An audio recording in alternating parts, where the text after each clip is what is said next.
ਤੇ ਗੁਰੂ ਹਰਕ੍ਰਿਸ਼ਨ ਪਾਤਸ਼ਾਹ ਵੇਲੇ ਮਾਹੌਲ ਇੰਨਾ ਖਰਾਬ ਹੋ ਚੁੱਕਾ ਸੀ। ਕਿਸੇ ਪਰਿਵਾਰ ਦੇ ਵਿੱਚ ਲੜਕੀ ਦਾ ਜਨਮ ਹੁੰਦਾ ਸੀ, ਇੱਕ ਪਿਤਾ, ਇੱਕ ਗਰੀਬ ਪਿਤਾ ਆਪਣੇ ਇੱਕ ਹੱਥ ਵਿੱਚ ਲੜਕੀ ਨੂੰ ਪਕੜਦਾ ਸੀ, ਦੂਸਰੇ ਹੱਥ ਵਿੱਚ ਚਾਕੂ ਪਕੜਦਾ ਸੀ ਤੇ ਬਾਜ਼ਾਰ ਵਿੱਚ ਤੁਰਦਾ ਸੀ, ਦੌੜਦਾ ਸੀ ਤੇ ਆਵਾਜ਼ ਦਿੰਦਾ ਸੀ, ਇਸ ਬੱਚੀ ਨੂੰ, ਇਸ ਲੜਕੀ ਨੂੰ ਕੋਈ ਪਾਲ ਸਕਦਾ ਹੈ, ਕੋਈ ਇਹਦੀ ਸੰਭਾਲ ਕਰ ਸਕਦਾ ਹੈ, ਕੋਈ ਇਸ ਦੀ ਰਿਸਪੌਂਸਿਬਿਲਿਟੀ ਆਪਣੇ ਸਿਰ ਲਏਗਾ। ਜੇ ਕਿਸੇ ਪਾਸਿਓਂ ਆਵਾਜ਼ ਆ ਜਾਣੀ ਤੇ ਉਸ ਪਿਤਾ ਨੇ ਖੁਸ਼ੀ-ਖੁਸ਼ੀ ਉਸ ਬੱਚੀ, ਉਸ ਫੈਮਿਲੀ, ਉਸ ਪਰਿਵਾਰ ਦੇ ਹਵਾਲੇ ਕਰ ਦੇਣੀ। ਜੇ ਕਿਸੇ ਪਾਸਿਓਂ ਆਵਾਜ਼ ਨਾ ਆਣੀ ਤੇ ਆਪਣੇ ਹੱਥਾਂ ਨਾਲ ਹੀ ਆਪਣੀ ਧੀ ਨੂੰ ਮਾਰ ਦਿੰਦਾ ਸੀ। ਸਿਰਫ ਉਹਨਾਂ ਸਮਿਆਂ ਦੇ ਵਿੱਚ ਹੀ ਨਹੀਂ, ਅੱਜ ਵੀ ਜਦੋਂ ਅਸੀਂ ਪੰਜਾਬ ਦੇ ਵਿੱਚ ਦੇਖਦੇ ਹਾਂ ਜੋ ਫੀਮੇਲ ਫਿਟੀਸਾਈਡ ਹੈ, ਇਹ ਕਿਸੇ ਕੋਲੋਂ ਲੁਕਿਆ ਛਿਪਿਆ ਨਹੀਂ ਹੈ। ਉਹਨਾਂ ਸਮਿਆਂ ਦੇ ਵਿੱਚ ਅੱਜ ਵਰਗੀ ਟੈਕਨੀਕ, ਟੈਕਨੋਲੋਜੀ ਨਹੀਂ ਸੀ। ਜਨਮ ਤੋਂ ਬਾਅਦ ਪਤਾ ਲੱਗਦਾ ਸੀ ਲੜਕੀ ਹੈ ਤੇ ਮਾਰ ਦਿੱਤਾ ਜਾਂਦਾ ਸੀ। ਅੱਜ ਮਾਂ ਦੀ ਕੁੱਖ ਵਿੱਚ ਹੀ ਕਤਲ ਕਰ ਦਿੱਤਾ ਜਾਂਦਾ ਹੈ, ਜਿਸ ਨੂੰ ਫੀਮੇਲ ਫਿਟੀਸਾਈਡ ਬੋਲਦੇ ਆ। ਤੇ ਇਹਦੇ ਪਿੱਛੇ ਬਹੁਤ ਸਾਰੇ ਫੈਕਟਰਸ ਨੇ। ਜਦੋਂ ਅਸੀਂ ਕਾਜ਼ਸ ਦੇਖਦੇ ਆ ਨਾ ਕਿ ਪੰਜਾਬ ਦੇ ਵਿੱਚ ਜੋ ਫੀਮੇਲ ਫਿਟੀਸਾਈਡ ਹੋ ਰਿਹਾ ਹੈ, ਕਿਹੜੀਆਂ ਚੀਜ਼ਾਂ ਰਿਸਪੌਂਸੀਬਲ ਨੇ ਇਹਦੇ ਵਾਸਤੇ, ਤੇ ਸਭ ਤੋਂ ਵੱਡਾ ਫੈਕਟਰ ਜਿਹੜਾ ਸਾਹਮਣੇ ਆਉਂਦਾ ਹੈ ਉਹ ਹੈ ਇਲਿਟਰੇਸੀ, ਅਨਪੜ੍ਹਤਾ। ਜਦੋਂ ਤੱਕ ਭਾਰਤ ਦੇਸ਼ ਦੇ ਵਿੱਚ ਜਾਂ ਪੰਜਾਬ ਦੇ ਪਿੰਡਾਂ ਦੇ ਵਿੱਚ ਅਨਪੜ੍ਹਤਾ, ਇਲਿਟਰੇਸੀ ਖਤਮ ਨਹੀਂ ਕੀਤੀ ਜਾ ਸਕਦੀ, ਉਦੋਂ ਤੱਕ ਸਾਨੂੰ ਸਮਝ ਨਹੀਂ ਲੱਗ ਸਕਦੀ ਕਿ ਲੜਕੀ ਤੇ ਲੜਕਾ ਦੋਵੇਂ ਬਰਾਬਰ ਨੇ। ਗੁਰਬਾਣੀ ਕਹਿੰਦੀ ਹੈ, ਇੱਕ ਤੇ ਔਰਤ ਮਰਦਾਂ ਸਾਜੇ, ਇਹ ਸਭ ਰੂਪ ਤੁਮਾਰੇ। ਚਾਹੇ ਔਰਤ ਚਾਹੇ ਮਰਦ, ਇਹ ਸਾਰੀ ਪਰਮੇਸ਼ਵਰ ਤੁਹਾਡਾ ਹੀ ਰੂਪ ਨੇ। ਸੋ ਇਲਿਟਰੇਸੀ ਇੱਕ ਬੜਾ ਵੱਡਾ ਫੈਕਟਰ ਹੈ, ਇੱਕ ਬੜਾ ਵੱਡਾ ਕਾਜ਼ ਹੈ ਫੀਮੇਲ ਫਿਟੀਸਾਈਡ ਦੇ।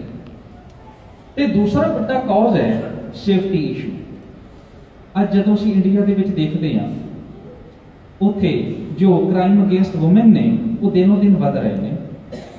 Rape, trafficking, molesting, sexual abuse, domestic violence, ਇਹ ਸਭ ਕ੍ਰਾਈਮਸ ਦਿਨੋਂ ਦਿਨ ਵੱਧਦੇ ਜਾ ਰਹੇ ਨੇ। ਸੋ ਪਰਿਵਾਰ ਸੋਚਦਾ ਹੈ, ਫੈਮਿਲੀ ਸੋਚਦੀ ਹੈ, ਕਦੋਂ ਤੱਕ ਅਸੀਂ ਆਪਣੀ ਧੀ ਨੂੰ ਘਰ ਸੰਭਾਲ ਕੇ ਰੱਖਾਂਗੇ, ਵੱਡੀ ਹੋਏਗੀ, ਘਰ ਤੋਂ ਬਾਹਰ ਜਾਏਗੀ। ਸੇਫਟੀ ਇਸ਼ੂ ਹੈ। ਇਸ ਲਈ ਵੀ ਫੀਮੇਲ ਫਿਟੀਸਾਈਡ ਅੱਜ ਪੰਜਾਬ ਦੇ ਵਿੱਚ ਸਾਨੂੰ ਦੇਖਣ ਨੂੰ ਮਿਲ ਰਹੀ ਹੈ।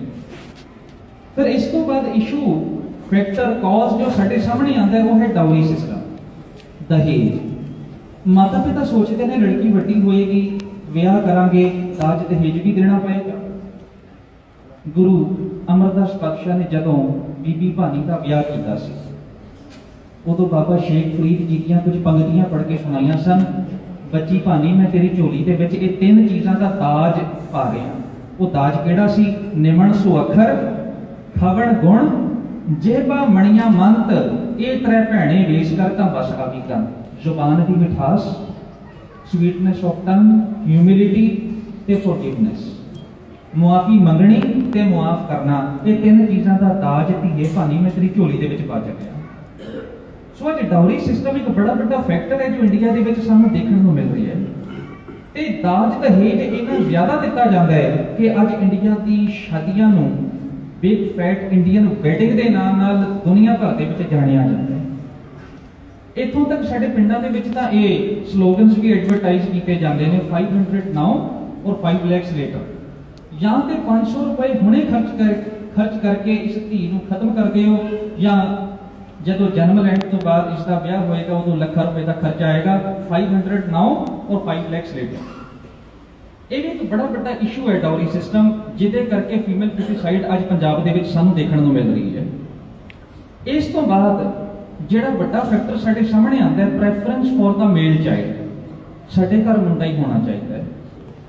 ਤੇ ਜਦੋਂ ਅਸੀਂ ਉੱਥੇ ਦੇਖਦੇ ਹਾਂ, male in the family is considered to be a source of income, source of wealth and source of name and fame। ਤੇ ਦੂਜੇ ਪਾਸੇ ਜਦੋਂ ਲੜਕੀ ਦੀ ਹਾਲਤ ਦੇਖਦੇ ਹਾਂ, woman is considered as financial obligation, ਉਹਨੂੰ ਇੱਕ ਫਾਈਨੈਂਸ਼ੀਅਲ obligation ਦੇ ਤੌਰ ਤੇ ਦੇਖਿਆ ਜਾਂਦਾ ਹੈ। ਤੇ ਹਾਲਤ ਅੱਜ ਇੰਨੀ ਖਰਾਬ ਹੋ ਚੁੱਕੀ ਹੈ, what people think is ਕਿ the amount which we are spending on our education we will not be getting back, ਕਿਉਂਕਿ ਇਹਨੇ ਤਾਂ ਵਿਆਹ ਕੇ ਆਪਣੇ ਹਸਬੈਂਡ ਦੇ ਘਰ, ਪਤੀ ਦੇ ਘਰ ਚਲੇ ਜਾਣਾ ਹੈ, ਤੇ ਜੋ ਅਸੀਂ ਇਨਵੈਸਟਮੈਂਟ ਕਰ ਰਹੇ ਹਾਂ, ਜੋ ਇਸ ਦੀ ਐਜੂਕੇਸ਼ਨ ਤੇ ਅਸੀਂ ਪੈਸਾ ਖਰਚ ਰਹੇ ਹਾਂ, ਉਸ ਦਾ ਰਿਟਰਨ ਸਾਨੂੰ ਕੁਝ ਨਹੀਂ ਮਿਲਣਾ। ਤੇ ਲੋਕਾਂ ਦੀ ਅੱਜ ਇਹ ਮੈਂਟੈਲਿਟੀ ਬਣ ਚੁੱਕੀ ਹੈ। ਉੱਥੇ ਲੋਕ ਇਹ ਕਹਿਣਾ ਸ਼ੁਰੂ ਕਰ ਦਿੰਦੇ ਆ ਕਿ ਲੜਕੀ ਦੀ ਐਜੂਕੇਸ਼ਨ ਤੇ ਪੈਸਾ ਖਰਚਣਾ is like watering your neighbour's lawn, ਕਿਸੇ ਗਵਾਂਢੀ ਦੇ ਲੋਨ ਨੂੰ ਪਾਣੀ ਦੇਣ ਬਰਾਬਰ ਹੈ, ਕਿਉਂਕਿ ਸਾਨੂੰ ਰਿਟਰਨ ਕੁਝ ਨਹੀਂ ਆ ਰਿਹਾ। ਜਿਸ ਦੇਸ਼ ਦੇ ਵਿੱਚ, ਜਿਸ ਧਰਤੀ ਤੇ ਗੁਰੂ ਨਾਨਕ ਪਾਤਸ਼ਾਹ ਨੇ ਇਹ ਸ਼ਬਦ ਕਹੇ ਸਨ ਨਾ, ਸੋ ਕਿਉ ਮੰਦਾ ਆਖੀਐ ਜਿਤ ਜੰਮੈ ਰਾਜਾਨ, ਜੋ ਇਸਤਰੀ ਵੱਡੇ ਵੱਡੇ ਰਾਜਿਆਂ ਨੂੰ, ਸ਼ੂਰਵੀਰਾਂ ਨੂੰ, ਡਾਕਟਰਸ ਨੂੰ, ਇੰਜੀਨੀਅਰਸ ਨੂੰ ਜਨਮ ਦਿੰਦੀ ਹੈ, ਉਸ ਨੂੰ ਤੁਸੀਂ ਕਿਵੇਂ ਮਾੜਾ ਕਹਿ ਸਕਦੇ ਹੋ? ਸੋ ਰਾਜਾ ਰਾਮ ਜਦੋਂ ਰੋਪੜ ਤੋਂ ਆਇਆ ਤੇ ਸਤਿਗੁਰੂ ਪਾਤਸ਼ਾਹ ਸਾਹਮਣੇ ਭੇਟਾਵਾਂ ਰੱਖਦਾ ਹੈ। ਪਾਤਸ਼ਾਹ ਕਹਿੰਦੇ ਨੇ ਤੇਰੀਆਂ ਭੇਟਾਵਾਂ ਸਾਨੂੰ ਕਬੂਲ ਨਹੀਂ ਹਨ, ਕਿਉਂਕਿ ਤੂੰ ਕੁੜੀ ਮਾਰ ਹੈ। ਤੇਰੇ ਘਰ ਜਿੰਨੀਆਂ ਧੀਆਂ ਦਾ ਜਨਮ ਹੁੰਦਾ ਤੂੰ ਜਨਮ ਲੈਂਦੀਆਂ ਸਾਰ ਉਹਨਾਂ ਨੂੰ ਕਤਲ ਕਰਦੇ ਨੇ, ਮਾਰਦੇ ਨੇ, ਤੇ ਕੁੜੀ ਘਰ ਦੀ, ਕੁੜੀ ਮਾਰ ਦੀ ਗੁਰੂ ਘਰ ਦੇ ਵਿੱਚ ਕੋਈ ਥਾਂ ਨਹੀਂ ਹੈ।